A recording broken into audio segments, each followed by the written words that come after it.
Into the Woods seems to be about fairy tales, but really what it's about are very human experiences and emotions. So while the stories focus on fairy tale characters, it really is about serious human reality, sadness. Bad things happen in the world, and you can't control that. And do you just give up and sit down and stop living, or do you pick the pieces up and you move on? And this is the year when I have been very focused on how do we pick up pieces.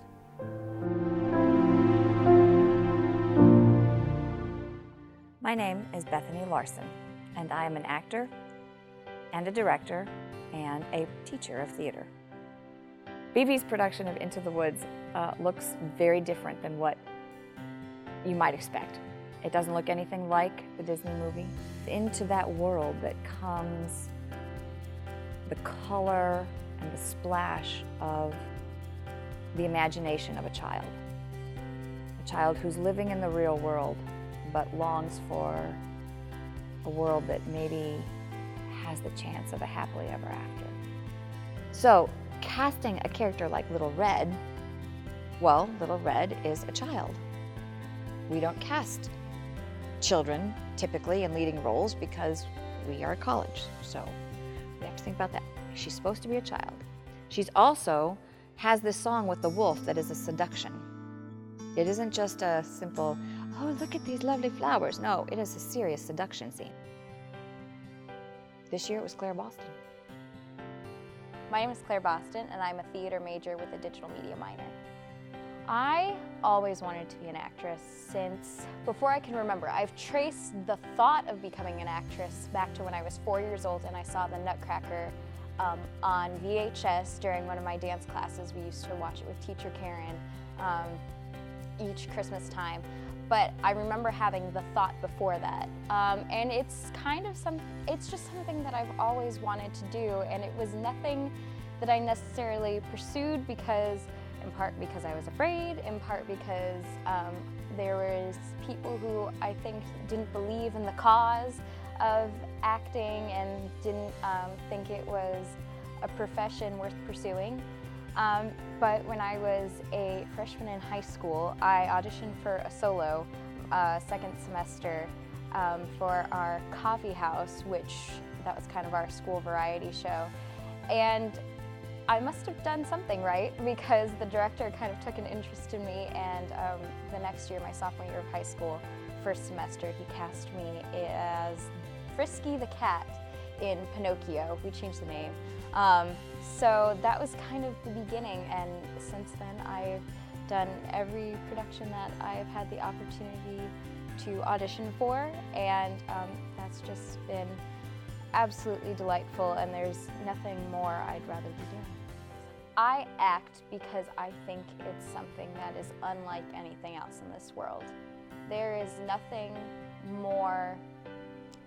else in this world that will teach you more about yourself and about life and about people more than theater can, because you are put in a reality that is unlike your own. You get to walk in somebody else's shoes, so you get to see other perspectives. But not only that, you take a period of time and you kind of accelerate through it. So you have to learn things very quickly, and you have to adapt very easily. And so there's nothing else like that in the world that can do that for you and show you that. And I think that's why actors in general, they are more compassionate and understanding people, because they see through the eyes of so many different people every day.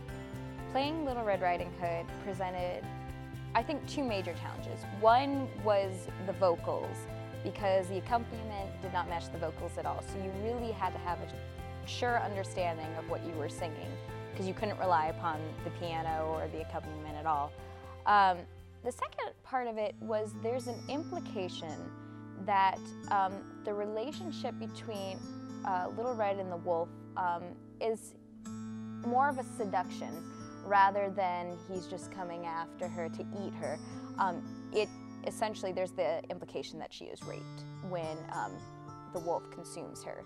And usually, at least in the Woods productions that I've seen before, they don't really play that off. They sometimes kind of put little hints here and there, but it's never blatant. We wanted to make it a little more blatant because I think that was important, and that would make our portrayal of Little Red Riding Hood more unique. Two, I liked the idea that Red could have this transition after the fact that she was consumed from, she's this rather innocent little girl who has been tempted and she's giving into the temptation, to something has happened to her. She's been exposed to a truth that she doesn't know how to deal with yet and doesn't yet really fully comprehend, but has changed her in a way that she feels that she needs to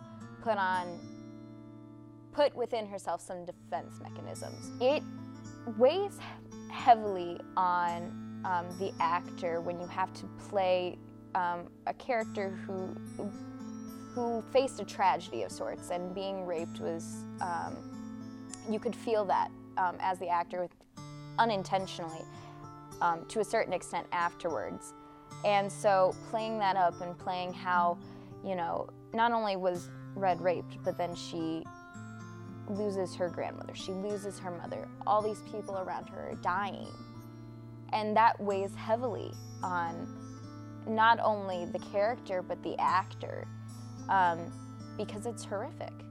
And you sense the changes that go on within oneself, but two, the reality is you have to live on. And how do you live in a world after you face such things? Claire Boston is an incredibly talented young woman. She not only has a great sense of what works as an actor, she's also incredibly brave. This winter, I suggested that she do some professional auditions in Minneapolis. I took her up there, she did her audition. First time ever, she had 2 callbacks. She wants to go to London Academy of Music and Dramatic Art. She wants to go, she applies, she gets accepted, she's going in the fall. So not only is she talented, she's willing to take risks, and that's what's really required for an actor in this business.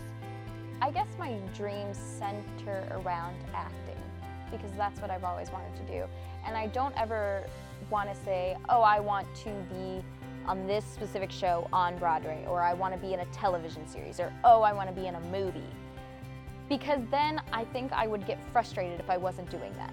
So if I just give myself the broad goal of acting and being as successful as I feel I need to be and being happy, I think that's the big thing, is being happy and living peacefully in life.